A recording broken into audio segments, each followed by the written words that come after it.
আসসালামু আলাইকুম। Hello everyone, কি অবস্থা? সবাই কেমন আছেন? আশা করছি সবাই অনেক ভালো আছেন। আপনাদের দোয়া এবং আল্লাহর রহমতে আমি অনেক ভালো আছি। চলে আসছি আবারও নতুন একটা কেকের ভিডিও নিয়ে। আজকে যে কেকটা ডেকোরেশন করে দেখাচ্ছি এটা হচ্ছে 2 পাউন্ডের মধ্যে একটা ভ্যানিলা স্পঞ্জ গায়ে হলুদের থিম কেক। আর এই কেকটা আমি এবার দিয়ে দ্বিতীয়বার করলাম, যার কারণে হচ্ছে ভিডিওটা আমি আবারও পোস্ট করলাম। তো আশা করছি ভিডিওটা ভালো লাগবে। তো ভালো লাগলে অবশ্যই লাইক কমেন্ট শেয়ার করবেন। আর আজকে যে কেকটা ডেকোরেশন করছি এটা হচ্ছে গায়ে হলুদের থিম কেক। আগেই বলেছি এটা 2 পাউন্ডের মধ্যে ছিল। এই কেকটা হচ্ছে স্কোয়ার শেপের। আর বরাবরের মতোই আমার স্কোয়ার শেপের কেক করতে অনেক ঝামেলা মনে হয়, কারণ স্কোয়ার শেপে আমি কখনোই কেন জানি না ফিনিশিং ভালো করে আনতে পারি না। স্কোয়ার শেপে যে কর্নারটা থাকে 4 কণা, সেই 4 কণা আমি কখনোই বের করতে পারি না, অনেক কষ্ট হয়। যদিও অনেক কষ্ট করেও লাস্টে বের করতে পারি, তো ততটা ভালো ফিনিশিং আসে না। তো স্কোয়ার শেপে আমার মনে হয় যে অনেকেরই সমস্যা হয়।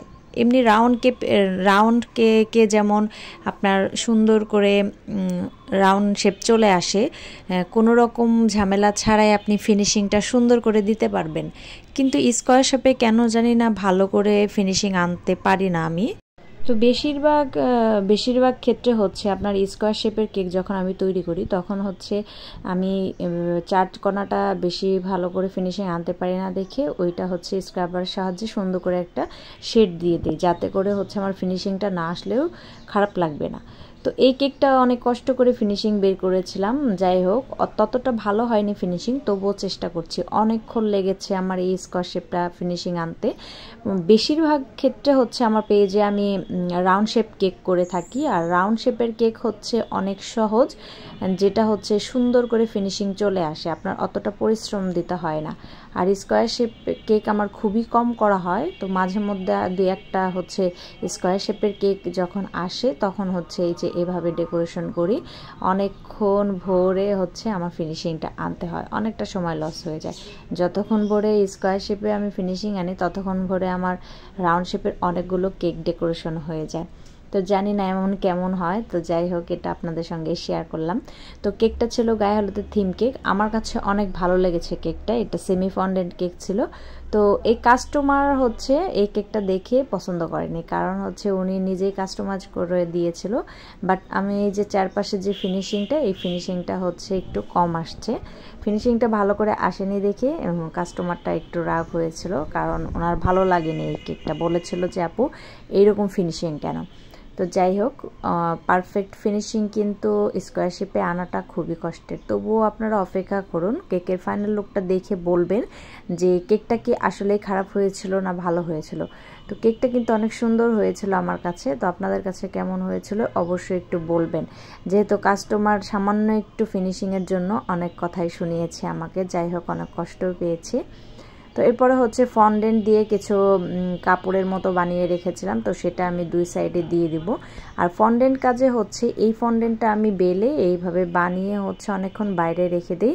আর যেহেতু শীতের দিনের কারণে হচ্ছে এই ফন্ডেন্টটা এক সাইডে পাতলা হয়ে ফুটো হয়ে গিয়েছিল, যার কারণে হচ্ছে এই ফন্ডেন্টের ফুটোটা দেখেও আমার ক্লায়েন্ট অনেক রাগ হয়েছিল।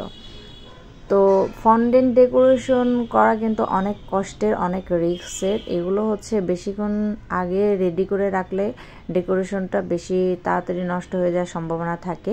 আর ফন্ডেন্ট কাজ যখন আমি করি তখন কখনোই ফ্রিজে রাখি না, বাট এই কেকটা আমি ফ্রিজে রেখেছিলাম, কারণ হচ্ছে এই কেকটা যখন দেওয়ার কথা ছিল তখন হচ্ছে আমি ইমার্জেন্সি কাজ করতে পারবো না, সেই জন্য হচ্ছে একটু আগে করেই ফ্রিজে রেখে দিয়েছিলাম, যার কারণে হচ্ছে ফন্ডেন্টটা বেশি নরম হয়ে পাতলা হয়ে একটু ফুটো হয়ে গিয়েছে, একটু চিড়ে গিয়েছে।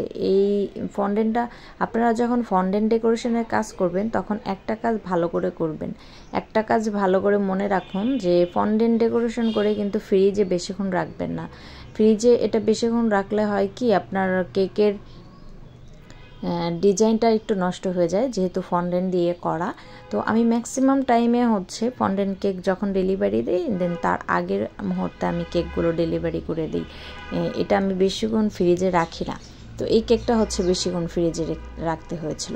তো এরপরে হচ্ছে আমি এখানে নন এডিবল যে লেস লেস থাকে, তো সেই লেসটা দিয়ে দিচ্ছি। এটা আপনারা চাইলে এডিবেলও তৈরি করে নিতে পারেন, এই ধরনের লেসের মোল্ড পাওয়া যায়, তো সেই মোল্ডে করে আপনি সুন্দর করে লেস তৈরি করতে পারবেন। তো এটা হচ্ছে আমি নন এডিবেল রেডিমেড কিনে এনে দিয়েছিলাম, যাতে করে হচ্ছে কেকটার আউটলুকিংটা সুন্দর আসে, কারণ যেহেতু আমার এখানে এডিবেলের তেমন ছিল না, লেজের মোল্ড ছিল না। তো দেখুন মানে কেকটা কিন্তু সম্পূর্ণ তৈরি হয়নি, তবুও কিন্তু কালার কম্বিনেশনটা কেমন চমৎকার আসছে লেসটার কারণে, আর এই ফন্ডেন্ট দিয়ে যে কাপড়টা তৈরি করে দিয়েছি সেটার কারণে। তো এরপরে হচ্ছে এখানে একটা ভুল করেছিলাম আমি, কাস্টমার বলেছিল যে একটা মানে লাল কালারের গোলাপ দিতে, তো আমি হচ্ছে ওইটা খেয়াল করিনি, দেন হচ্ছে খেয়াল না করার কারণে আমার ভুল হয়ে গিয়েছে। তো আমি হচ্ছে ইয়েলো কালার ক্রিমটা ইউজ করে ফেলেছি, ইয়েলো কালারের ক্রিম দিয়ে আমি গোলাপ তৈরি করে নিয়েছিলাম। কারণ হচ্ছে আমি ভেবেছিলাম যে এখানে আপুটা যেহেতু বলেছে যে এডিবেল টাইপের কোনো ফুল দিতে, তো কালার যেহেতু উল্লেখ করেনি, আমি ভেবেছিলাম কালার উল্লেখ করেনি, বাট উপরে যে এসএমএসগুলো ছিল সেই এসএমএসটা খেয়াল করিনি, তো যার কারণে হচ্ছে এখানে আমার মনের মতো আমি ইয়েলো কালারের ক্রিম দিয়ে রোজ করে দিই। তো ইয়েলো কালারের ক্রিম দিয়ে রোজ করলেও কিন্তু এই কেকটা চমৎকার ফুটেছে, মানে আপনারা লাস্টেরটুকু দেখলেই বুঝতে পারবেন কতটা সুন্দর হয়েছিল এই কেকটা। তো আমার কাছে এই কালারটা ভালো লেগেছিল। তো যাই হোক, এই সেম ডিজাইনের গায়ে হলুদের কেক আমি 2বার করেছি এবার দিয়ে, তো 2বারই হচ্ছে কাস্টমাইজড করার ডিজাইন।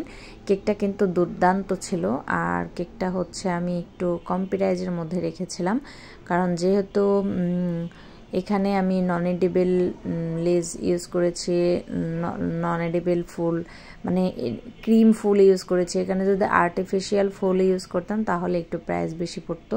তো যাই হোক, কেকটা আমি একটু খরচটা কমিয়ে, তো দেন আমি প্রাইসটা সেইভাবেই চেয়েছিলাম কাস্টমারের কাছ থেকে।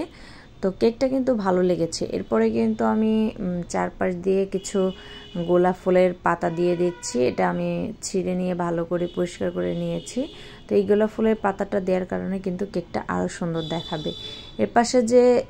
এরপরে যে চারপাশে ফুল ফাঁকা জায়গা ছিল, সেই ফাঁকা জায়গাটা আমি গোল্ডেন কালারের সুগার বল দিয়ে দিয়েছি। তো কেকটার ফাইনাল লুকটা দেখলে আপনারা বুঝতেই পারবেন কতটা সুন্দর হয়েছিল। তো আমার কাছে অনেক ভালো লেগেছে। আপনাদের কাছে কেমন লেগেছে কেকের ভিডিওটা অবশ্যই লাইক কমেন্ট করে জানাবেন, এবং ভিডিওটা ভালো লাগলে অবশ্যই শেয়ার করে দিবেন। তো ভালো থাকবেন, সুস্থ থাকবেন, আল্লাহ হাফেজ।